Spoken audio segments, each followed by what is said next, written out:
It's your man Kil. And Dr. Roz. We back for another TilDeathInfo session. Yeah. Part 2 on the marriage vows. What's part 2? In sickness and in health.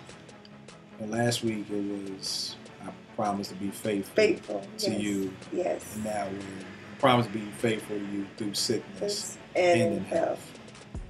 Which is big. Yeah. And I don't think a lot of people really think about the vows like that, but when you really look at what God meant for marriage, you're talking about a lifetime. Yeah. And at the end of the day, you know, like I got married when I was 26, so that's young. You know what I'm saying? That is very young. So you're not really thinking about sickness, you're in shape, you're feeling good, everything, you know, works. You know what I'm saying?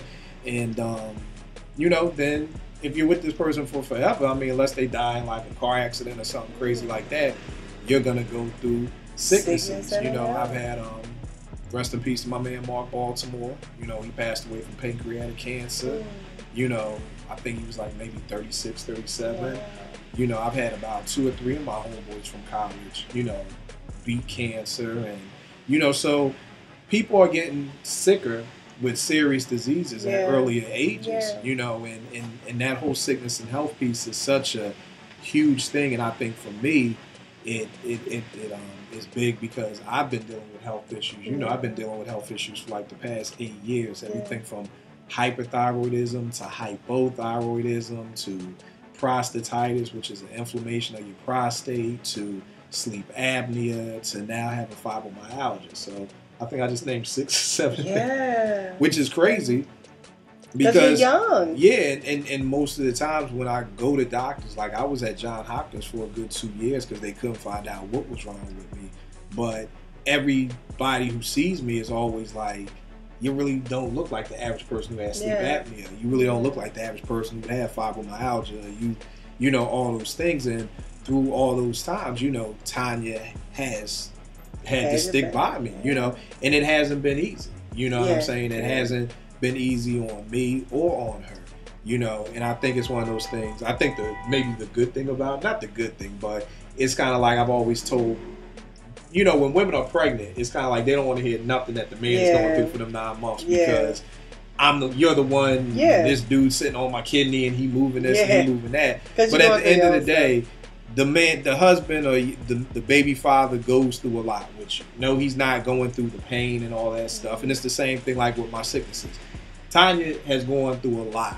Be emotional. You know, going through it. You know, going through it with me because it's hard to see somebody you love who's in pain every day. Like I'm in pain literally every day of my life. You know what I'm saying? And it's a hard thing to deal with. You know, but if you want to get married and you want your marriage to be 20, 30, 40 years, you are going to deal with some type of health issues. You know what I'm saying? And you can't just bail. You know, with fibromyalgia, it's a disease of your joints and your bones and your muscles. So I can't walk a lot. You know, I can't walk, you know, a lot of times. And it's funny because I have to explain that to Nay. And I took her to the zoo the other day and she's on me. She's like, okay, Dad, let's take a break. Let's sit down. Let's sit down and fall back for a minute. You know, because it's hard because she wants to play. And I have to be like, nah, I can't pick you up. Like, it's hard to not be able to pick your daughter up some days. But that's what it is. But, you know, if say me and you were married and we loved dancing, like that was our thing, I can't go dancing with you no more.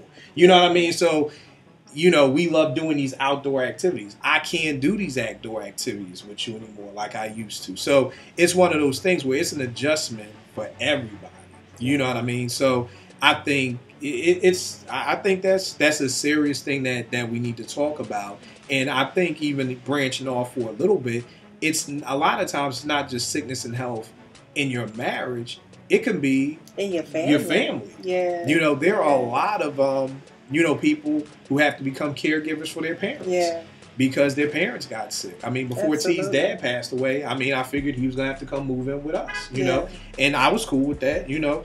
But those are things that you have to think about when you're getting married. That it's like, you can't be like, yo, my mom is sick. And you're like, well, throw her in a nursing home. It's like, nah, it's my mom. No, like, what are you talking about? Absolutely. You know, so it goes back to the word that you're always going to hear when we talk about marriage and hear talk about these vows is at the end of the day is commitment. Yeah.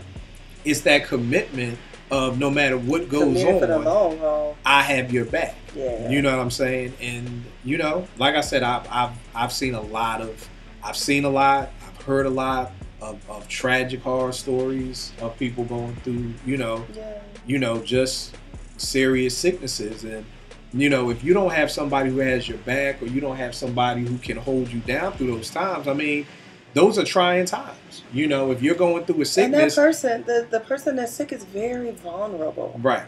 Very vulnerable. They have no idea what life is like for them now. It's just an adjustment for them. So, you know, they don't know how to deal with the emotions, and they may not even be in a place to express how they truly feel. Right. And as their spouse, you've got to wait until their logic catches up with their emotions. Right. And sometimes that may be 6 months in, a year in, because again, like for you, Kil, it's probably, you love basketball. Mm-hmm. It's probably very hard for you, you know, now that you can't go. Did you ever play basketball? I love watching it, but I think about that too. Yeah. Like if I did love basketball, that would be something. It would be heartbreaking. Yeah, heartbreaking that I can't play anymore. You know what I'm saying? And you know, anything physical. You know, thank God I just make beats. So, you know, I'm more of a stationary type of dude. But, you know, I had a homegirl who called me the other day. I was like, yo, I think the doctor's going to diagnose me with fibromyalgia. And it was so crazy because I just felt so sorry for her. Yeah. You know, because she's more outgoing. She's like, yo, I used to run like 3 miles a day and I can't even run a quarter mile anymore. Wow. You know, so, and when you hear about the pain, especially because there's no cure, it's kind of just like, you know, wow. You know, and there still isn't like even a lot of research on fibromyalgia either. Right. I mean, it's to the point that the pain I've even looked into even disability. You know, but a lot of times with lupus and fibromyalgia, they're not good on the disability yet. You know, with MS, you could probably get it, but you know, there are just a lot of things that can happen, and during those times for the person who's sick, you want somebody to hold you down. Yeah. You don't want somebody who's like, oh God, I gotta go to the store. Yeah. Oh God, I gotta do that. I mean, T spends half her time on the internet researching fibromyalgia, you know, and researching what could, you know, help the pain or what herbs or, you know, y'all. And then like on the flip side of that, the caretaker, you know, you that's not sick, you gotta recognize that's a lot of stress on you. One thing I will have to say about my husband, he's an amazing care. I don't care if I got a cold. It's like he is amazing in terms of making sure I have what I need. Right. And he's never really been on that sick end. Mm-hmm. And sometimes I'm fearful, will I be as good as he is? Right. Just because I'm like, God, I don't know if I can live up to that. I mean, like he is Johnny on the spot. Like, what do you need? You need this, you need that. I mean, it's like an overindulgence, but it's a good feeling too, because when you are down, you want to know that somebody has your back. So that's the whole, you know, sickness and health is kind of in and out. You know what I'm saying? It's just, at the end of the day, you got to understand that marrying this person and being with this person means everything. You know, like my parents, you know, I look at them now and they both have had health challenges here recently. And how long have you been married? My parents have been married 45 years. Wow. Yeah, 45 years. But it's so interesting how my mom dotes on my dad and he dotes on her. It's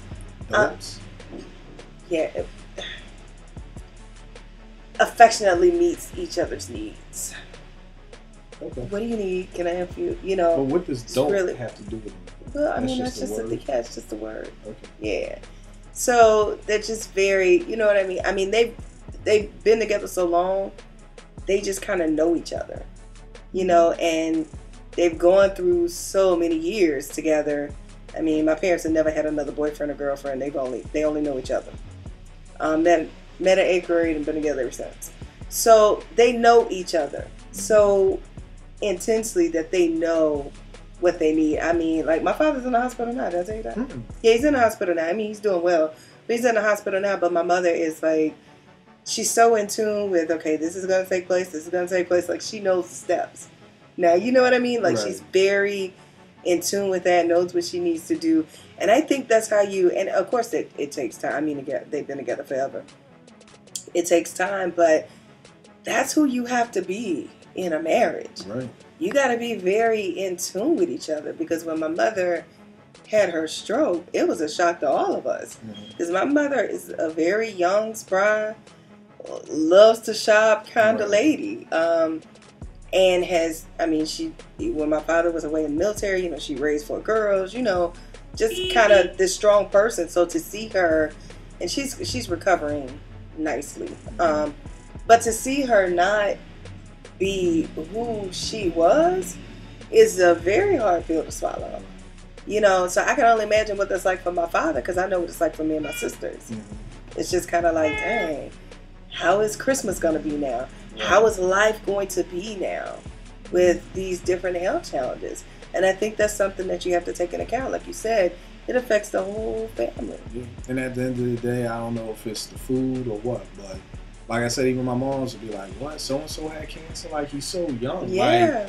Like, my mom's generation is like, they didn't start getting sick until they like 50s. We're now getting sick in our 30s, so that's definitely something, for people to think about. And it's like you were saying, with you being a kid, T is a great caregiver. Yeah. I'm like you. I'm like, wow, I don't... Will I be that person? Maybe one stuff. I'm like, come on, man up and go, man. Open that orange juice. So...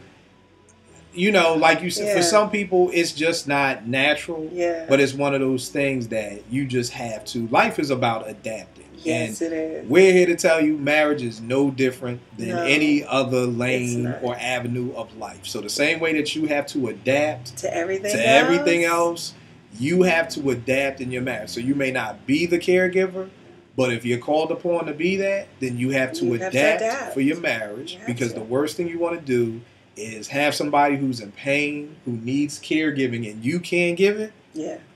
That ain't going to be good for your marriage. That's not going to be a good look. Especially when that person gets better, it's going to be like, you ain't hold me down at all. You know what I'm saying? So I mean, because that's when you're vulnerable. That's whenever I've been like really sick, like I'm just not like getting over a cold or whatever. And like I was shut down for a minute. I had the flu, and that's when I feel like I'm loved the most, because of how well he takes care of me. It's quite amazing. Right. It's funny, I was watching Sinbad's last comedy special, and he was talking about how at his age, he's like, I ain't looking for no fine woman. I'm looking for a woman who knows the sign of a stroke. I need a woman who knows. You be out with some young chick, you be having a stroke. She be like, what's wrong with your face? Stop playing. You so stupid. No, it's true. He's like, I need a woman who could be like, okay, you need your 5 pills. Okay, open your mouth, get the wear your medicine. Yeah, wear your medicine. Let me get your stuff. So, and it's a joke, but that's what the game is about. Marriage is not. This is a marathon. This is not no little sprint. This is a long race. It is. So but it's a beautiful race. It's a beautiful race if you do it right. Keyword. Hell on earth if you do it wrong, but beautiful thing if you do it right. So we done chopped up faithful partners, and we've chopped up sickness and in health. So I don't even know what's coming next. That's how much I don't know vows, and we're marriage counselors. So Roz will tell us next time. Please pray for us. All right, TilDeathInfo.com. Questions, comments, let us know what y'all think. We're working on a book too. Yes, we are, and we're working on our conference. So we are planning to have a marriage conference next spring in DC. In the DC, Maryland, Virginia area. Right. So we will be sending out save the date information and registration info really, really soon. We're quite excited. We have some great things planned, and we just think it's going to be beneficial. And we really want the men to come out. Really. And it's not, Kil's going to deal with you guys. It's not going to be a whole bunch of lecturing men. It's not. But we just know, I know that it's beneficial that men need to talk. Yeah. Men need to talk too. You guys need to talk. You need it. Yeah. So TilDeathInfo.com. Keep it locked.